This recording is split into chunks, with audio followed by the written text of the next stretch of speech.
Good morning, friends, and Happy New Year.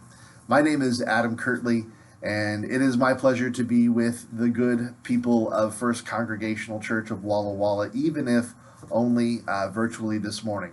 I am grateful to the church leadership who were thoughtful and intentional in their decision to ask us not to come together in order to keep everyone safe in the midst of not only these frigid cold temperatures, but also in the wake of this new surge of the Omicron variant of the COVID virus. We are continuing to have to be patient and flexible and thoughtful, even in 2022. I think that this is our new norm in many ways, and so I'm grateful for whatever connection that we're able to establish.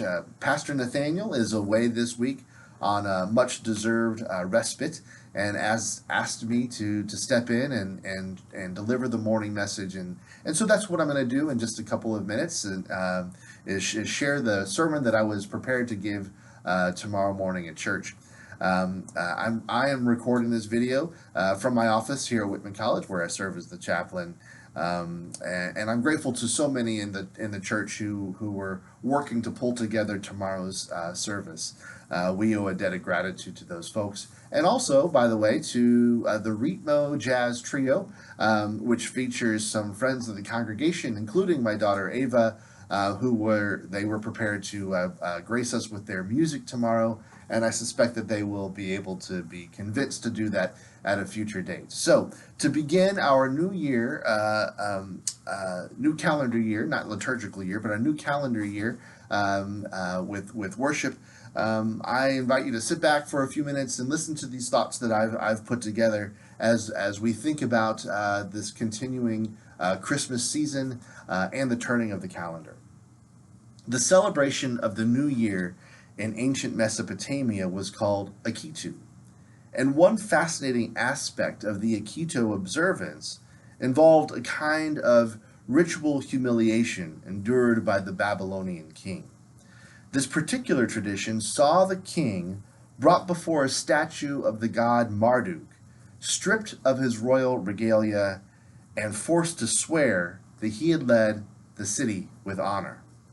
A high priest would then come forward, slap the monarch across his face, and drag him by his ears in the hope of making him cry. If royal tears were shed, it was seen as a sign that the god Marduk was satisfied and had symbolically extended the king's rule yet another year. And you thought that resolving to shed a few pounds was going to be difficult. What's interesting to me about this story is the extent to which the history of humanity has a baked-in and fundamentally, essentially present need to demonstrate one's own worth, and that the start of the new year has always been an especially convenient time to take stock on how we're doing. The turning of the calendar is traditionally a time when we stop for a moment to look at our lives and assess what bits are where we want them and what we'd like to improve. And yet, look at where we are. We are in the very heart of the Christmas season. The Magi haven't even arrived yet.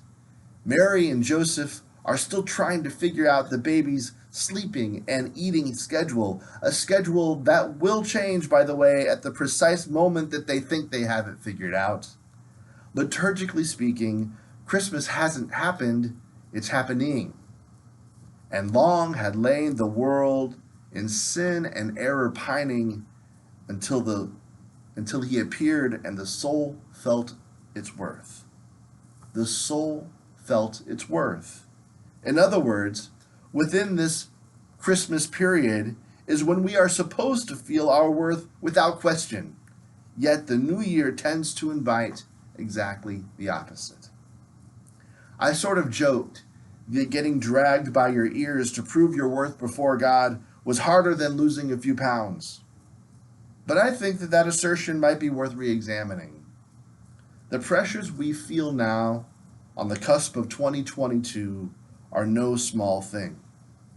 Am I thin enough? Am I earning enough? Am I working hard enough? Am I giving enough? Am I doing enough? Am I respected enough? Am I challenged enough? Am I entertaining enough? Am I praying enough? Am I present enough? Am I exercising enough? Am I patient enough? Am I brave enough? Am I vulnerable enough? Am I walk away from toxic relationships enough? Am I don't think that walking away from your problems will fix anything enough? Am I funny enough? Am I campaigning enough? Am I gracious in defeat enough? Am I loving enough? Am I loved enough? Now, these are some of mine, and that list was painfully easy to write. But I suspect you have yours too. Now, I don't know for sure, but if I could have my ears pulled until I cry in exchange for all of those questions, I think I'd take it. What is it that keeps us from recognizing our worth? This is precisely the confusing and frustrating and beautiful and liberating paradox of faith. To recognize that we are broken and imperfect and also children of a loving God who longs for their souls to feel their worth. Not to hear the words or to understand them with our brains, but to feel it in our bones and in our hearts. That because of who you are and where you are on life's journey, you are welcome here. Not just within this family of faith, but welcome into the open arms of a God who adores you. One of the slogans of the United Church of Christ is to never put a period where God has put a comma. Now, I'm not sure how well that works as a slogan, but I think that it shines a light on an important idea within progressive theologies. And that is that God's revelation is ongoing. And while clearly present in the richness of Scripture, God's revelation isn't limited to it. Indeed, part of the call on our lives is to open our eyes to where we might see it around us. And to that end, at this time of year, I'm often compelled to revisit not only the birth narratives from Luke and Matthew's Gospels, but also the words of my favorite contemporary author, David James Duncan. In one of his essays, Duncan reflects on some of the deeply formative events of his youth. He tells the story of sneaking out of the church youth group meeting with his friends to go into the sanctuary where he sat down at the beautiful grand piano and played for them the Ramsey Lewis version of Hang On Sloopy. Now, at this moment in the sermon is when the Remo Jazz Trio was going to play us a few bars of Ramsey Lewis's Hang On Sloopy. But then suddenly a church elder burst into the room enraged, and he shames Duncan and his friends for playing such music on the church piano, and he kicks them out, a moment that forever complicated Duncan's relationship with organized religion. In the same essay, he tells a story of the tragic early death of his older brother, and how in the wake of his passing, Duncan felt a certain desire to take on facets of his brother's personality, to adopt his brother's likes and dislikes as his own. And one particularly noteworthy example was the song The Little Drummer Boy, a song that his brother loved, but until his brother's death, David hated. Among the canon of overplayed holiday music, The Little Drummer Boy had to be the most annoying, he thought. And yet after his brother died, the song took on new meaning. And so I want to read just a couple paragraphs for you from Duncan's essay, Wander Yogi Gladly. What began to get to me was the song's basic premise. Here is some uninvited urchin standing right next to the cradle of the newborn baby, banging away on a drum. Have any vindictive relatives ever given a child in your home a drum? Parumpa-pum-pum is an extremely kind description of the result. Yet out of reverence and love, this unidentified poor boy marches up to the manger of the Christ child and bangs the hell out of his drum. The more literally I imagined the impropriety of the drumming, the more it appealed to me. It spoke to the unseemliness of my brother's early death and of Christ's impending death too. I like to picture the infant Jesus' eyes so innocent and knew that they were unable to focus, startling wide open at the sudden banging. I like to picture God wincing on high, wanting to cover his beloved son's ears, to make the donkey kick the drummer boy senseless and send in the wise men to stop the banging, only to then sigh, swallow his anger, and think, nope, these are the mortals. This is earth, and this is my beloved son among the mortals on earth. Let the drummer boy drum. Duncan goes on to say, my feeling about God is that our imperfect attempts to worship God are inevitably and enormously silly, inappropriate, and unworthy.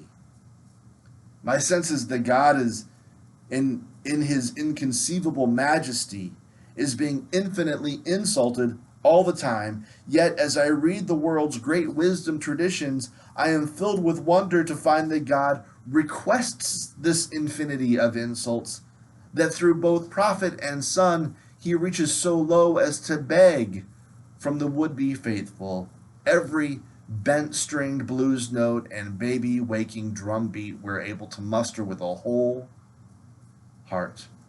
The line, I played my best for him, pa-rum-pa-pum-pum, what more can we offer, no matter how silly or bad it sounds.